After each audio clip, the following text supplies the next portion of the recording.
գեղեցիկ արարողություններով Աստուծո առջև կխորհրդացենք մենք մեր կյանքի մասին։ Աստուծո մոտենալ ուզենք։ Եթե մոտեցել ենք, ավելի ևս մոտենալ ուզենք։ Որովհետև Աստուծո մոտենալու մեջ սահման չկա։ Նույնիսկ հրեշտակներ Աստուծո մոտենալ ուզեն։ Հետևաբար այդ անսահման մեր արարիչին առջև մենք մեղավորներս ուզենք ավելի մոտենալ անոր։ Աստծո մոտենալու գարիք ունենք, որովհետև Աստվածաշունչը մեզ կսորվեցնե, որ հերու ընկերենք Աստծո։ Նայեցեք, ոստ Աստծո չհավատացող մեկը գա, չգա, բայց ուր է Աստված։ Հերու է մեզ, հեռացել է, փամ մը գա, խնդիր մը գա։ Եվ մարգարեներ, Հիսուս Քրիստոս և առաքյալներ մեզ գսան, որ խնդիրներ կան և պետք է այդ խնդիրները լուծենք։ Աստուծո մեզ մեր պահանջածը և որ իրեն կմոտենանք մենք կամ մոտենալ ուզենք,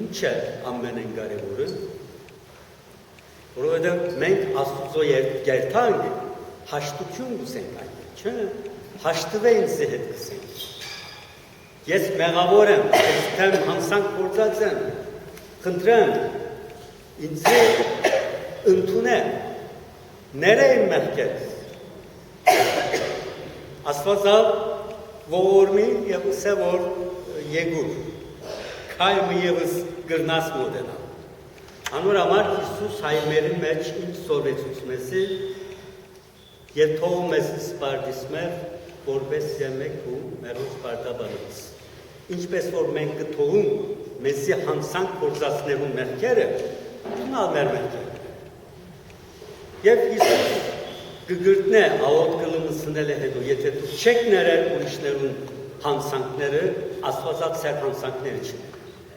Ուրեմն Աստուծո ամենեն կարևոր պայման, որ իրեն մոտեցած և իր մե հաշտություն ուզած պահում, Աստված կհարցնե, կսե թուն հաշտության որդի ես, հաշտության զավակն ես, որ ինձ մե հաշտություն ուզես։ Անոր համար լերան քարոզին մեջ մենք կլսենք դեր Հիսուս Քրիստոսի այս ստակ ուսուցումը։ Սավես կսե, լսեր եք, որ ըսվեցավ առաջիններուն, ըսպանություն մի ուներ, ով որ ըսպանություն ունե, Թադաստանի բարտավոր բիդուրլա։ Բայց ես սեզի գսեմ, ով որ իր եղբորը բարաբդեղը թարգանա, Թադաստանի բարտավոր բիդուրլա, ով որ իր եղբորը հիմարս է, ադյանին բարտավոր բիդուրլա, ով որ եղբորը անմիդս է, Չհենի գրագին բարտավոր բիդուրլա։ Ուրեմն, դեր Հիսուս ինչ կսե հոս։ Դասնապանյային մեջ 10 պատվիրաններան մեկ ինչ է, պիտի չսպաննես, ինչու Աստված ստեղծեր անիկա, թու ոչ մեկ բան չրիր այդ մարդու կյանքին, հիմա անիկա կոչնչացնես, իրավունք ունիս, և 5 դագարանի այդ արդարության չափանիշը այդ է, որ աչքի թեմ աչք, ագրայի թեմ ագրա, ցերքի թեմ ցերք, կյանքի թեմ կյանք, եթե մեկը մերձուսած ես, թունալ պիտի մերձուս, պիտի վճարես անիկա, արունով պիտի վճարես։ Հետևաբար, այս բարս հասկացությունը Հիսուս կարպե գսե, որ թուրսը մեկը սպաննել հանցանք է, ամեն մարդ կիդասիկ է, անոր համար եթե մեկը պիտի սպաննի, կախնավես կուզերներ, չպրնվի, որովհետև եթե պրնվի, գթատվի, բայց գսե ուրիշ Թադաստան մը գա, սեր սիրդին մեջ է այդ Թադաստան։ Ինչպես որ թադարան երթաս և քու, այո, թեզդ կպաշպանես, բայց հոնդե թադավորն ու գա գնստի, և գսե որ չէ, այդպես չէ, այդպես ալ գրնարուլալ, ուրեմն թուն Թադաստանի պիտի գանչվիս ներքին, Աստուծո արքայության։ Եվ այդ Թադաստանը քեզի պիտի գսե որ, երբ որ եղբորը թարգացար, վատ խոսքեր ըսիր, բարապ տեղը ուրիր այդ բաները, անոր համար պիտի թատվիս։ Հիմա դեր Հիսուսին սածը հոստը գսե որ եթե մեկը իր եղբորը հիմարս է, ադյանին բարդավոր պիտուլա։ Ով որ մեկը իր եղբոր անմիտս է, անալ պիտուլա չհենի թժողքին արժան պիտուլա։ Հիմա երբ եղավ ասիգա, երբեք չեղավ։ Աշխարի վրա ոչ մեկ ադյան, մեկը մյուսին հիմար սելու համար, Թադաստան չի եղած, այո, այդպես արհամար հանքի հանսանքներ կան թադարան գտիմեք և այլն, բայց այս բարս խոսքերու համար չլա, չէ, մեր օրվա ընթացքին ամենեն շատ կործածած պարն է, հիմար, աբուշ, դիք է,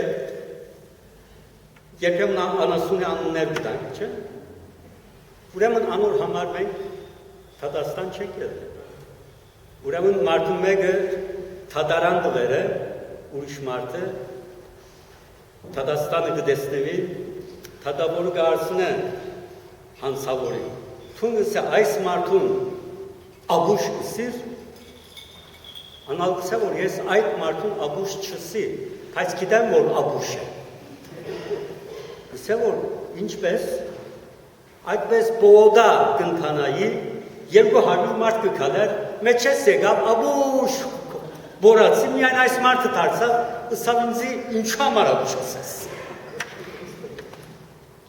Հիմա ուրեմն մեզը համար չուրի պես, հացի պես մեր կործածած պարերը, հարգացած ատենը ամենեն քիչ կործածած պարերը։ Ուրեմն դեր Հիսուս երկու իմաստով կսե, մեկը պիտի պատժվի և որ չիմարս է, աբուշս է։ Երբ Աստուծո արքայության մեջ։ Այսինքն այն տեղը, որ պիտի երթանք, եթե կարողանանք մտնել թրախտին, Աստուծո արքայության, ոնդեղ ոչ մեկ մարդ մյուսին, ոչ հիմար պիտի է, ոչ մեկ վատ խոսք պիտի է, չի գնարս է, կարող չէ։ Պիտի պատժվի, այս աշխարհի մեջ չպատժվիր, այդ աշխարհի մեջ պիտի պատժվի։ Ասիկա մեկ իմաստն է։ Իսկ երկրորդ իմաստը այն է, որ Հիսուս մեզի կփանա Աստծո օրենքներուն և հոգևոր աշխարհի, գրոնքի աշխարհի ուրիշ մեկ երեսակը։ Մեկը արտաքին աշխարհի վերաբերյալ մեր շարժումներ ինչ պիտի լա, երկրորդը մեր ներքին աշխարհի ինչպես պիտի լա։ Մեր ներքին աշխարհի մեջ պետք է մենք նաև խաղաղություն և հաշտություն պետք է ունենանք։ Անոր համար Հիսուս կշարունակե, կսե որ ուրեմն, եթե քու ընծած սեղանին վրա փերես և ոն միտքդ կա, թե քու եղբորդ, եղբայրդ քեզի թեմ համ մտնի, հոնցը կե ընծած սեղանին արջև, քնա արած եղբորդ հետ հաշտվե և ետքը եղուր, որ քու ընծատ մդուցանես։ Ուրեմն Հիսուսի ժամանակ ոչխարներ կմորթեին Աստուծո քուրբան ունելու համար, զոհ մդուցանելու համար և այդպես իրենց տաճարի մեջ խորան գար, գարքի կմտնեին, որովհետև շատ մարդ կար այդ զոհաբերությունը ուներիք։ Ուրեմն երբ որ պիտի փերես և հիշեցիր, որ Աստուծո հիմա պիտի մատուցանես այդ զոհը ինչ համար կմատուցանեին դույաները, Աստված ինչ ասած էր, որ մեղքին բադիշը մահ է։ Հետևաբար Աստուծո մոտենալու համար պետք է մեղքիդ բադիշը վճարվի, չինն ունի անիկա և արյուն է անիկա։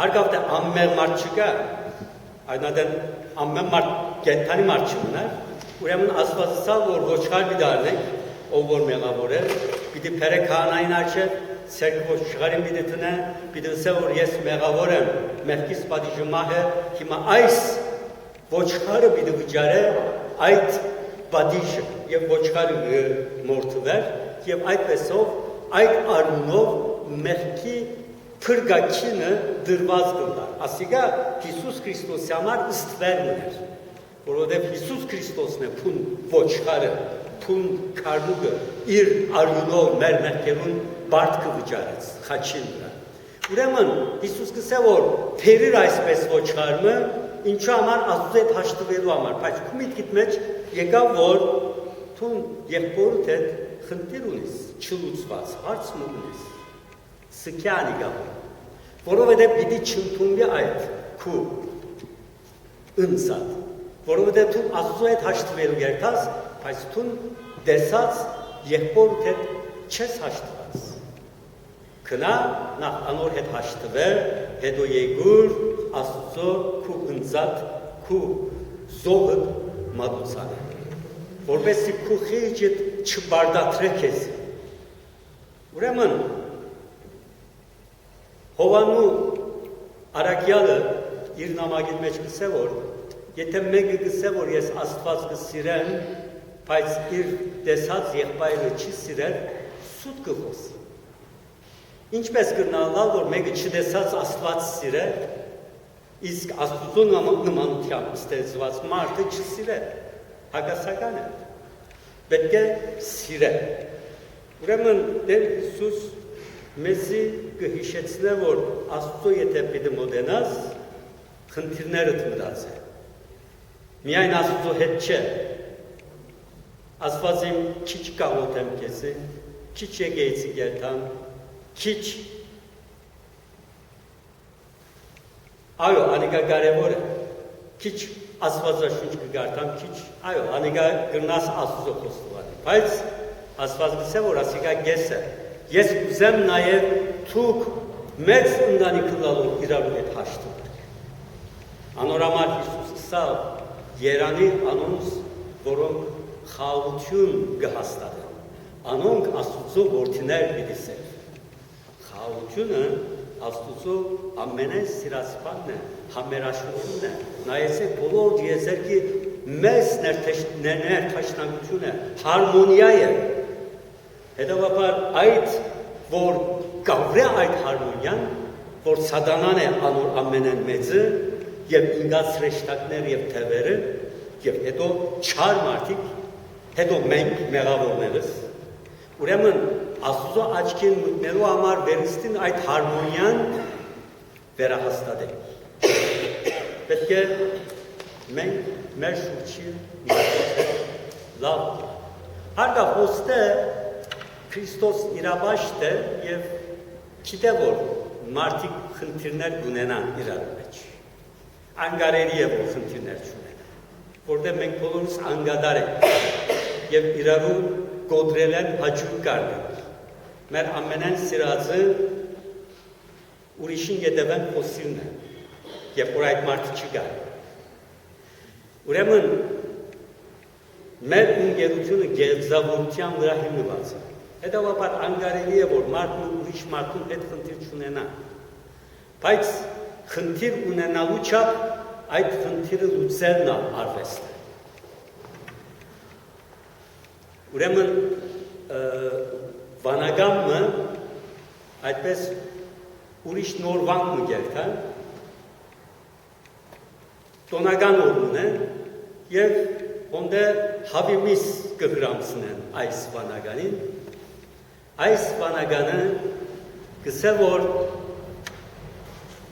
ես գսե վանագան ուլալու օրեն սկսյալ թերանս միս չեմ դրած, այսինքն մյուսերուն տեսակն գտադաբարդել, այսինքն թուկ միս կուտեք, ես վանագան եղա, մեկ անգամ միս չեմ դրած նմքերս։ Վանքին ապա հայր գսե որ, եղբայր գսե, ես ալ վանագան ուլալեն հետո, ինձի մեկ օր նույնիսկ չեմ արգունած, որ եթե մեկում է հետ խնդիր ունենամ, այդ օրը չլուծեմ, ոչ քուն տեսած եմ, ոչ անոր քնացուցած եմ, կացած եմ անվայման անոր հետ հաշտություն ռացը, մյուսը իր կուլուղը գծր է, կհասկնա, որ ասիկա ավելի մեծ առաքինություն է, ուդելու, խմելու հարցեն ավելի կարևոր է։ Ուրեմն մենք այսօր եկանք եկեցին Աստծո գաղութենք և Աստված որպեսզի մեզի ողորմի այդ պետք է մեզի համար հասկացության վերածվի, որպեսզի մենք դառնանք եւ Աստծո ասենք որ ով դեռ ցույց տուր իմ սիրտիս մեջ, որուն պետք է ները, ինչը պետք է ները, իմ հայրս, մայրս, ինձ վատություն ուրած մեկ ասկականս, եղբայրս, քույրս, ընկերոջս, որը պետք է ները, քորզադերս, ուրեմն ոստը Տեր Հիսուս կսե որ ընձած սքե եւ քնա եւ հաշտվե բայց հիմա մենք ուր պիտի երթանք այս եկեղեցիան պիտի վասենք այդ մարդը պիտի գտնենք չէ ուրիշ ճամփա մը կա քո աչքերդ կկոչես այդ խնդիրը ունեցող անձը կփերես քո արջևդ եւ լսես որ ես կներեմ քեզ թունալներից Եվ Աստծո արջև երբ որ ասիկա գնես, քո սիրտիդ մեջ են ծանրությունը, թերմը կվերնի։ Եվ թուն անոր վարձատնությունը կստանաս եւ Աստված գսե որ լավ գսե։ Ես քո անգեղծությանդ հավատացի։ Որովհետեւ մենք գիտենք պրակտիկալ լալով կյանքին մեջ ամեն խնդիր չեք կրնար ուզել։ Ամեն մարդուն հետ չեք կրնար հաշտվել։ Երբեմն անչուն ուներ, երբեմն թունչուն չես ուներ, երբեմն շուրջը չուներ։ Բայց Աստծո արջև կացած ատենդ Աստված քեզի բարակ սիրտով ուզել։ Թշնամիներեն փրկված ձևով։ Անոր համար մենք Աստծո արջև կեցած ատենս Աստծո պետք է խաղաղությամբ երթանք եւ Աստված որ կտեսնե մեզի մեր սիրտի մեջ այդ խաղաղությունը կվարձատրե։ Իր խաղաղությամբ կվարձատրե։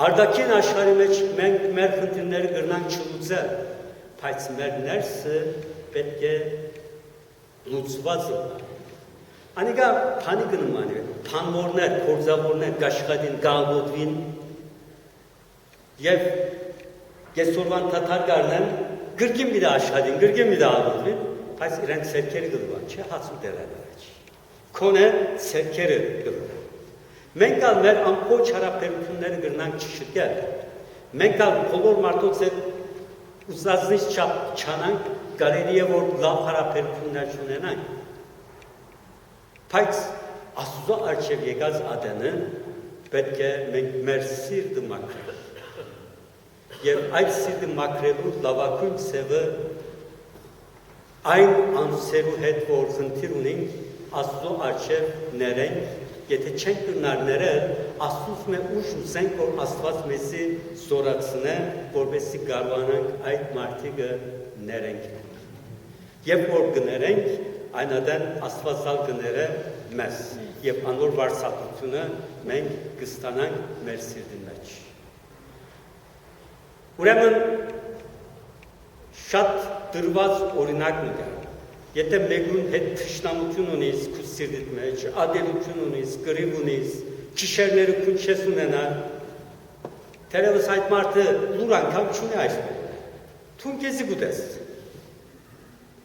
Եվ այդպես մեկը գերտա սուրբիմը քրատ առնելու, ասե որ գիտեմ որ Աստծո հրամանը այսպես է, բայց չեմ գնար ներել իմ թշնամիս։ Այնքան վատ բանրած է որ ինձ չեմ գնար ներել, բայց ներել կսեմ։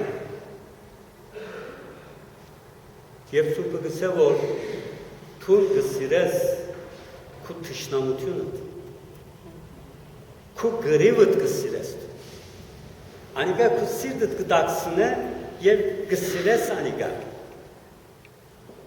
անիկա քեզի ուրախություն, ուրիշ տեսակի ապրելու խանդ կուտա, գան այդպիսի մարդը, չէ, գրիվեն գսին, եթե գրիվ չկա անանքիս կլան, պետք անբայման գրվին, պետք է մեկում հետ անբայման պայքար ունեն։ Սուրբը գսե որ հիմա ըսե քու գուրցքիդ մեջ օծ մգա եւ կամ գարիչ մգա թունավոր։ Ինչ կնես, սամիչավես կնեդան, օծին համար կնես անիկա։ Չէ գսե, ինձ համար, ինձը կթունավոր է։ Ահա, քու թշնամության հետ պետք է փրկվիս, թուն քեզ համար, ոչ թե թշնամի համար։ Որովհետև անիկա պիտի թունավոր է քեզ, որովհետև անիկա քեզի քուն պիտի չդա, Անիգա չեմինչև քերիզման քեզի պիտի հետևի, պետք է թուն հանգե փրկվիս, թուն քեզի համար։ Այսինքն երբ որ Աստված գսե որ ներեցեք ձեր թշնամիները, աղոթեցեք անոնց համար, եթե անոթի է քու թշնամիդ հաստուր, եթե ծարավ է չուրդուր, այս նելով անոր քուխուն գրատներ գցի զեստու։ Աստված գսե վրեժի իմինս է, ես պիտի արնեմ վրեժը։ Իսկ թուն ցույց պիտի դաս որ թուն խաղաղության զավակես, թուն խաղաղությունը գսես։ Այո, սիրելիներ, Աստված մեր բոլորին այդ խաղաղ անցնելու զորությունը տա։ Որովհետև միշտ ուրին բան չէ։ Այսինքն, երբ որ ծեր մասին միշտ վատ բաներ գսեն, ծեր ուրացներու մասին միշտ գվարկապագան, յետևեն գխոսին, ցեզի ծեր սիրելիներուն վնաս կտան մարդիկ, արժանի են արգավթե փառության, բայց պետք չէ ադելության վերածվի, մենք հասկանանք, որ մենք բոլորս վիրավոր ենք, մենք բոլորս սատանայի կողմեն թունավորված ենք, մենք բոլորս խոսելու վատ վարժություններ ունենք։ Հետևաբար այս լայնախոհությամբ մենք մեր մեծ բախի այս ընթացքը շարունակենք, մեր աղոթներու մեջ հաճախ ասենք, որ դեր սիրտս մաքրել անդեղի ադելությունները, փառությունները, գրիվները, ես խաղաղությունը կուսամ, քու տրախտիդ խաղաղությունը կուսամ։ Sevgili kardeşlerim, cennetten kovulma haftasındayız ve insanın cennetten kovulmasının nedeni Tanrı'nın sözünü dinlememesi. Tanrı insana her şeyi verdi, cenneti verdi, bütün meyve ağaçlarıyla, onlarla insan gibi görüşüyordu, Jesus Kristos gibi bahçede. Ama bu insana yetmedi. Tanrı'nın sözlerini kısıtlayıcı bir şey olarak algıladı. Tanrı ne dedi? Bahçenin bütün ağaçlarından yiyebilirsiniz ama bu iyiliği ve kötülüğü bilme ağacından yemeyeceksiniz. Yerseniz ölürsünüz. Yani yerseniz hayvanlar gibi olursunuz. Şu anda hayvanlardan üstünsünüz. Günahsızsınız ve ölümsüzsünüz. Bana benziyorsunuz. Ama yasak olanı yaparsanız, yanlış olanı yaparsanız o zaman mevkiniz düşer. Nasıl ki bazen yüksek rütbeli memurlar vardır, bir yanlış yaparlar, onu hemen atmazlar ama mevkisini düşürürler. Böylece Tanrı dedi ki o ağaçtan yerseniz şimdi mevkiniz düşer. Hayvanlar seviyesine düşersiniz, hayvanlar dünyasının bir parçası olursunuz, dolayısıyla ölümlü olursunuz. Ve insan bunu kısıtlayıcı bir şey olarak algıladı. Daha sonra şeytan geliyor, yılan geliyor ve diyor ki bak ne güzel ağaç değil mi? Meyvesi de çok güzel, gerçekten de çok çekici. Ama kadın diyor ki Tanrı yasakladı onu, yersek ondan öleceğiz. Yok diyor, ölmezsiniz. Yasaklar niye var? Yasak koyanlar o yasaklarla kendileri büyüyorlar. O yasaklara uyanlar da küçülüyorlar. Tam tersine Tanrı yasakladı çünkü onu yerseniz onun gibi olacaksınız. Onun gibi olacaksınız. Tanrı gibi olacaksınız. Dedi ve gitti. Şimdi iki düşünce arasında gidip gelmeye başladılar. Tanrı'nın dediği mi doğru, şeytanın dediği mi doğru, gözlerimizin dediği mi doğru, iştahımızın dediği mi doğru? İştahımızın dediği ve gözlerimizin dediği yılanın sözleriyle uyumlu. Meyve çekici, güzel. Ve yediler o meyveleri. Gözleri açıldı. Ayıp işlediklerini anladılar. Korktular. Sonra Tanrı geldi ve onlara yaptıklarının yanlışlığını anlattı. Onlar da yanlış yaptıklarını anladılar. Ama çok geç. Çünkü Tanrı bize sözlerini verir. Peygamberler vasıtasıyla, Jesus Kristos vasıtasıyla bizi daha mutlu etmek için. Bizi korumak için. Ama biz onun yasalarını tam anlamadığımızdan zannederiz ki bizi kısıtlıyorlar bunlar. Onun için bakın bu kilisede kaç tane genç var? Diyorsunuz ki hepimiz gençiz. Ruhumuza baksın. Yaşımıza bak. Ama öyle değil. Yaşça gençler nerede? Hepsi imansız değil. İmanlılar da. Ama Tanrı'nın isteklerini, dinin emrettiklerini kısıtlayıcı buluyorlar. Peki ne olacak? Onlar da Adem ve Havva gibi yanlışı yapacaklar ve cezalandırılacaklar. Çünkü doğruyu yapmanın iki yolu vardır. Birincisi, öğüdü dinlersiniz. Sizden önce yaşamış olan insanların ne dediğini dinlersiniz. Atasözlerinde o özetlenir. Kutsal yazılarda öğütlenir. Bir bilgelik vardır. Bu yanlışı yapmadan sana doğruyu yaptırır. Peki bunun alternatifine gidersin aynı yanlışı yine yaparsın. Ben Yerusalim'de. Orada 3 sene rahiplik yaptım. Orada topal bir haysuk vardı. Dedim ki nasıl topal oldu bu? Anlattılar. Dediler ki çok az olur ama Yerusalim'de kar yağıyor, iyi yağıyor ve patrikhanenin de salonunun üstünde cam mekan var. Işık gelsin diye cam mekan yapmışlar. Bu rahibe henüz daha sargavakken diyorlar ki çık temizle karları, bu cam mekanın üstündekini de temizle ama basma camın üstüne. Kırılır. O da çıkıyor, karları temizlemeye çalışırken diyor ki acaba bu beni taşırmış gibi duruyor. 2 ayağıyla basıyor, kırılıyor, aşağı düşüyor. Bir ayağı kırılıyor ve topal kalıyor. Şimdi kendisine söylenilen o söz nedir? Öğüttür. Doğru olan bir şeydir. Onu yaparsan tersini cezalandırırsın. Şimdi 2. kere kar yağsa, tekrar bu rahibe çık karları temizle dese, tekrar basar mı oraya? Basmaz. Adem ve Havva tekrar yasak meyveyi yer miydi? O şans verilseydi kendisine. Yemezdi. O zaman bizim için Tanrı'nın sözleri altın gibi.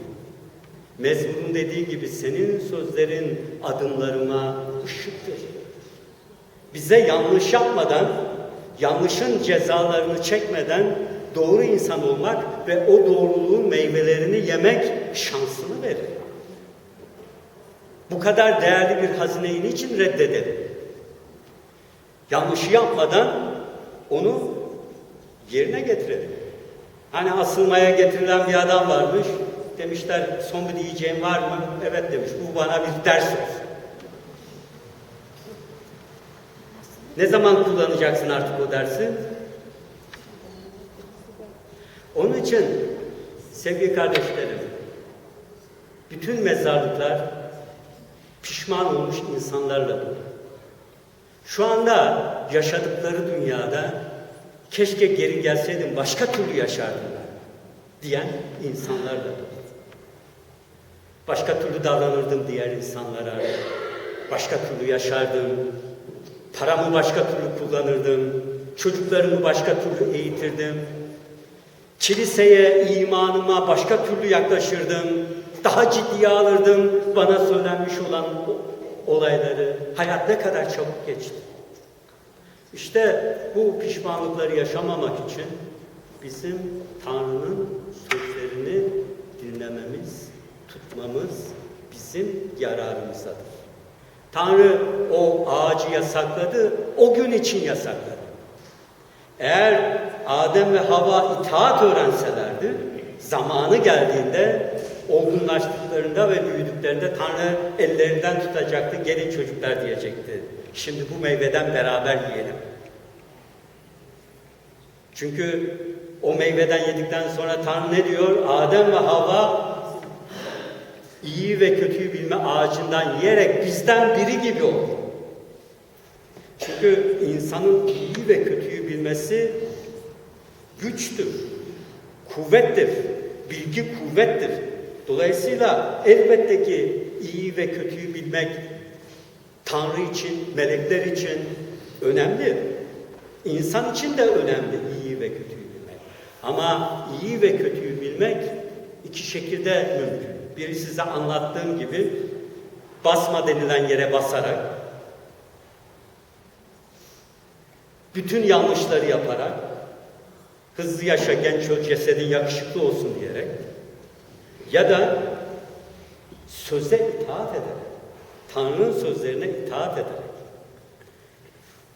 Onun için bizim Tanrı'nın sözlerini ciddiye almak gibi bir sorunumuz var. Burada Allah'ı sevmeyen kimse var mı? Zannetmiyorum. Peki burada Tanrı'nın sözlerini bütünüyle yerine getiren kimse var mı? Zannetmiyorum. Şimdi bu bir çelişki değil mi? Tanrı'yı seviyoruz ama onun sözleriyle sorunumuz var bizim.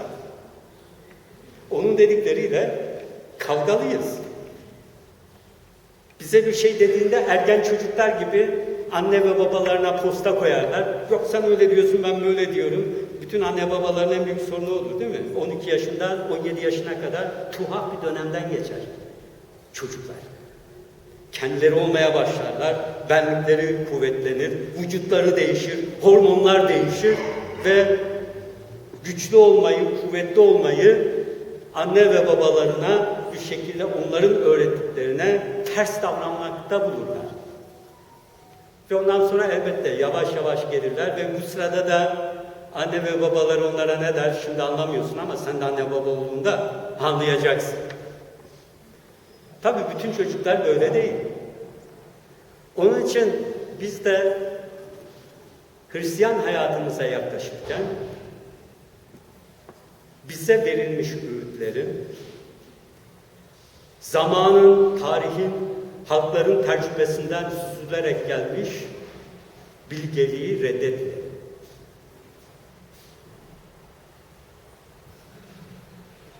Canače zimastutun yevızhırat yev imanal span sancarı.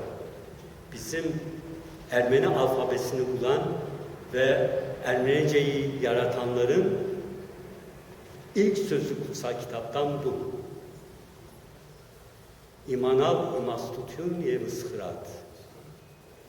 Bilgeliği ve öğütleri anlamak için. Kutsal kitap öncelikle bunun için. Ve bilgelerin sözlerine vakıf olabilmek için. Bu bizim hayatımızda olmazsa olmaz çizgidir. Onun için bazen hayatta güzel insanlar görüyorsunuz, dinle ilgileri yok. Ama doğru olanı yapıyorlar. O doğru olanı nereden öğrenmişler? Çünkü yaşadığımız kültürde iyisi de var, kötüsü de var. Doğru öğütler de var, yanlış öğütler de var. Meleklerin fısıldadıkları da var, şeytanların fısıldadıkları da. Ve bir insan kendi vicdanına uygun olarak o kültürden iyi olanı seçtiğinde doğru insan oluyor, güzel insan oluyor. Damlaya damlaya göl olur. Bunun illa kutsal kitapta yazmasına gerek yok doğruluğunu anlamak için. Ayağını yorganına göre uzat. Tutumlu olmak için kutsal kitapta bunun yazmasına gerek yok. Onun için bizim doğru olanı tanımak, doğru olanı seçmek gibi bir yeteneği geliştirmemiz lazım.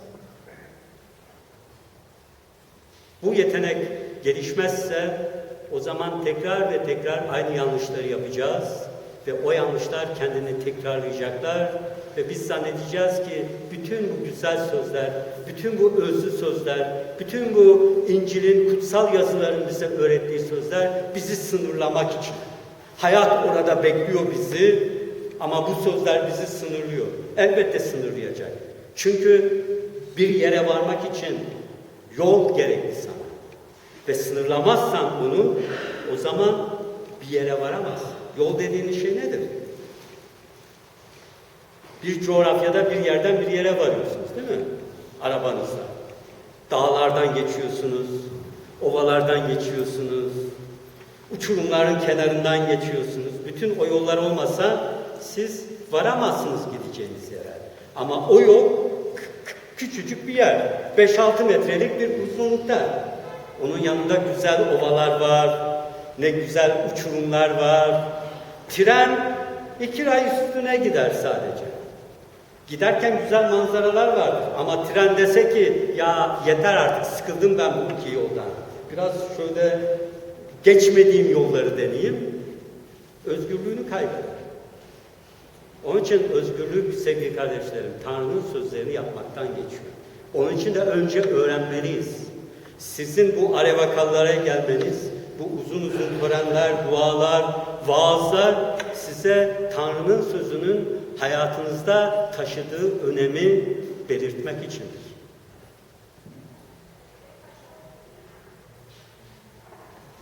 Biz Tanrı'nın sözlerinin hepsine vakıf olamayabiliriz.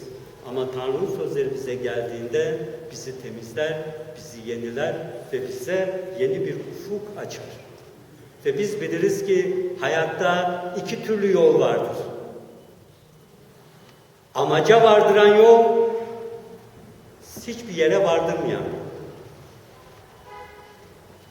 Amaca vardıran yol, sevgili kardeşlerim, babanın evine geri dönmektir. Ve geri döndüğümüzde onun önüne az hırpalanmış olarak gitmektir. Günahlara az bulanmış olarak gitmektir. Vicdanımız bizi çok suçlamadan gidebilmektir. İşte bu kilisede yaptığımız şey budur. Bu kilise, bu dar yoldur. Ve burada bizi Tanrı'ya vardıracak o dar yolda ilerliyoruz. Ama geniş yol bir yere vardırmaz bizi. Vardıracağı yerde yok oluştur, kayboluştur. En iyi yol çölden iyidir. Çölde yol yoktur. Yürürsün yürümek için. Ve sonunda o çölde düşersin ve yok olursun. Yol ne kadar zor olsa da, ne kadar dar olsa da o yolu yapanlar vardır ve sizi bir yere vardır. O zaman bunun bilincinde olarak biz yolumuza sahip çıkalım. İsus dedi, yol, yaşam ve gerçek benim. Evet sevgili kardeşlerim, yolunuz size mübarek olsun. Değerli bir yoldasınız, onu kaybetmeyin.